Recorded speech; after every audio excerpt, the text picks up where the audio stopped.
All right, everybody. Just want to take a few minutes here to go through the classroom rules, policies, procedures for geometry this year. Begin with my daily teaching schedule so you guys can see what I'm up to all day long. So you can see I teach algebra courses, but I also teach geometry. So I have you guys second, third, and then fifth, sixth combined are my three geometry classes this year. So you guys all fit into one of those categories right now. Okay, I'm going to talk about classroom rules first. And what I've done for all my concepts here is looked at what happens when you're here in person versus what is the difference between the rules, I guess, of in person and virtual. Okay. So first of all, classroom rules wise, number one, we want you to be in your seat when the bell rings. Be in the classroom. Be in your seat. We have to make sure that we're attentive with all our tardies and so forth. Make sure we're here on time. At home, sit where you want. Okay. I want you to get up and get in a routine, but obviously you can sit wherever you want at home. Bring your Chromebook, paper, pencil every day. Same thing at home. You got to have your Chromebook, paper, pencil. We're going to do a ton of work on the Chromebook. Okay. We're going to be watching daily lessons. We're going to be using Alex as a homework tool. We're going to be using your online textbook for support and as an online tool. So it's something you're going to be doing every day. Paper, pencil are important because you guys are going to have to show work for the math problems that you're doing and submit that work. So you're going to be able to take pictures of it and submit it. Treat your classmates with respect. Okay, this is so important. Treat everyone with respect. You know the climate of the world today. Respect is so important. What you say matters. Okay, that makes a difference to how people feel. It makes a difference on the atmosphere in the classroom, whether there's tension or not tension. What you say matters. It has an impact on people, whether they show it or not. What you say does matter. So be careful with your words. Be careful with your actions. Your actions matter. How you behave, how you react, uh, all important things. And obviously, I want a classroom where people feel comfortable, where they feel like they can ask questions without being judged or without having a comment thrown their way. So, and the same thing at home when you're online, when you're doing things, you got to be very mindful of that. No cell phones in the classroom. You don't need them. Don't need to have them at your seat. If you do bring it in class, I have an area in the back you can store it. It is a distraction. You guys know it. I know it. I get distracted by my cell phone. It's too easy to do that at home. Obviously, I'm not there to tell you to put your cell phone somewhere, but get it aside, get it out of your sight.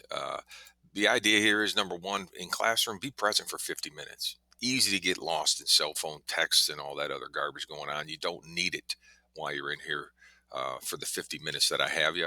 And then virtually, focus on the task at hand. Put it aside, get rid of it so that you can't see it, and then get locked in and get your work done. As far as Google Classroom goes, this is our web page. This is how we sign into our Google Classroom, our class code, I guess I should say.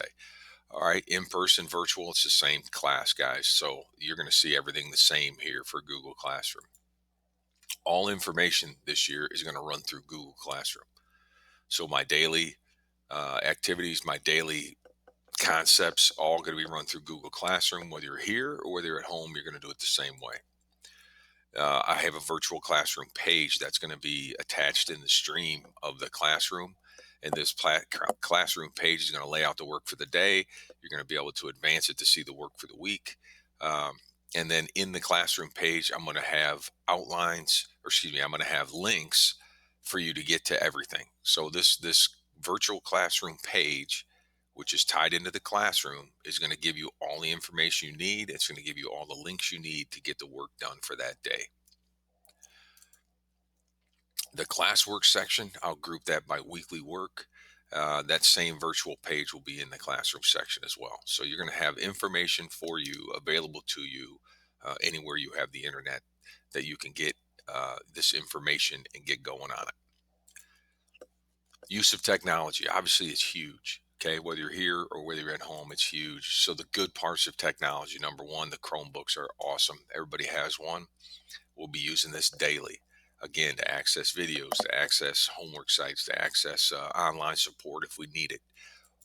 Calculators, another piece of technology. Definitely, we're going to use those. Okay. You don't want to be so dependent on it that you look up what 1 + 1 is, but we're going to use them. They're definitely a tool that's available today readily, so we're going to use it. In the classroom, I'll have graphing calculators. I have a set of those in the front of the room. You'll be able to access those, use them as you like. We do have to be, mindful that they stay in the classroom. Obviously, we got to keep all that stuff. Excuse me. We got to keep all that stuff here. Desmos is another great online tool. This is a graphing site where you can put in different equations and graph it, and you can look at results of the graph and where intercepts are and all that good stuff. So there's a ton of good stuff here. The Alex site is it's our virtual intelligence site we're gonna use to help us really supplement what we do this year. And there's going to be a ton of homework that I do through Alex. The Khan Academy is another great site that you can use. If you don't understand a concept or you need help with something, go to Khan Academy, research it. They'll have videos, explanations there. So there's a great deal of things we can do with the virtual technology, excuse me, with technology that's going to help us. Now, what's the bad part of it? Well, the bad part is any way you're going to cheat your learning. Uh, I know there's sites out there that you can just type something in, it tells you the answer. That's not good for you. You don't need that. Okay, you need to go through the grind of having to learn it. That's gonna embed it in your memory, and you're gonna know it. So don't cheat your learning by doing some of those other things. Can you collaborate with classmates? Yeah, definitely. Okay, talk to them, see how they're doing it, see what you did. That's sharing. That's okay. But collaborating is not, here are the answers. Okay, integrity is big. Okay, integrity, to me, the simple definition is what you do when nobody's looking. Okay, what are you doing when nobody's looking? Are you going to go to those sites and just get answers? That's not going to help you this year, because you have to have the work to support it. So this isn't a challenge out there, but I want you guys to to really do things, work the right way. Homework. Okay, this is the same, in person, virtual. Number one, we're going to have it pretty much every day. Some kind of a task that you're going to work on the concepts of the day. The grade for homework's based on effort and score. The majority of our assignments are going to be through Alex or McGraw Hill. This Alex, I already talked a little bit about. McGraw Hill is your online textbook. You're going to have work to support your answers. Okay. That work's going to be in the form of taking a picture. So you'll do let's say, Alex homework. You'll be doing the work on a piece of paper. When you're done, you'll get your score to see how well you did. And then you're going to take a picture of your work and submit it through the Google Classroom so I can see what you did. Okay. Work is important. I think writing it out is important. Okay, it's a big part of it. Just because we're doing things online doesn't mean we're going to not have to show work, or we'll turn it in maybe if we're here in person. Okay, but effort and score. Effort is the work you show, which is taking a picture of it, turning it in. Score is your result. About 25% of your overall grade in my class is going to come from the homework that you do. Now that's a big swing in grades. Okay, it can really pull you up if you do poorly on a test, or it can drag you down if you do great on a test but don't want to do your homework. It is a big part of it. And the other part's integrity. Again, doing homework. Do your own homework. Again, can you collaborate? Sure. Talk to other people, see what they're doing. But do I want you just to go to a site and find answers and write them down? No, that does you no good. Tests and quizzes. Okay, about every 4 to 5 sections, we're going to take a test or a quiz. We will take them through an online site, through Alex or through McGraw Hill.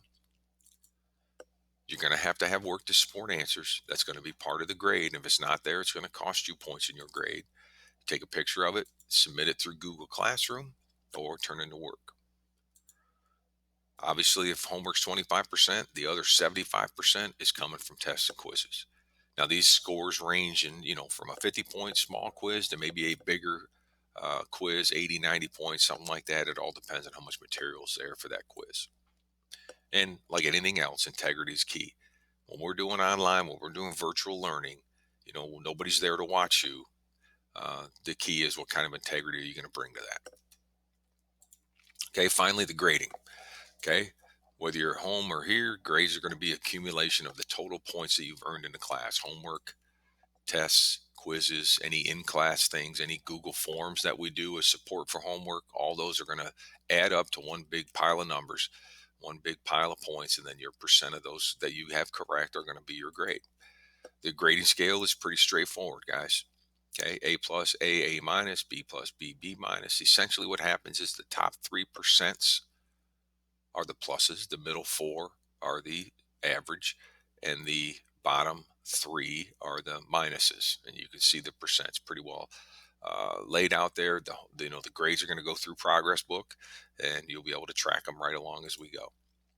Now, how do we calculate semester grades? Well, they're an average of your quarter grades. So your first semester grade is the average of your first and second quarter percentages. How do we calculate final grades? Well, what we'll do is take your first semester, second semester, average those grades. So essentially, it's an average of all your quarter grades. And that's how we do that. Okay, that's all the information I have regarding the classroom policies, procedures, rules. I like to have, I like you to guys enjoy the class. I want you to feel free to be able to discuss and ask questions, keeping it judgment free. All right, I want you to enjoy it. I want to enjoy it, and I think we'll have a great year.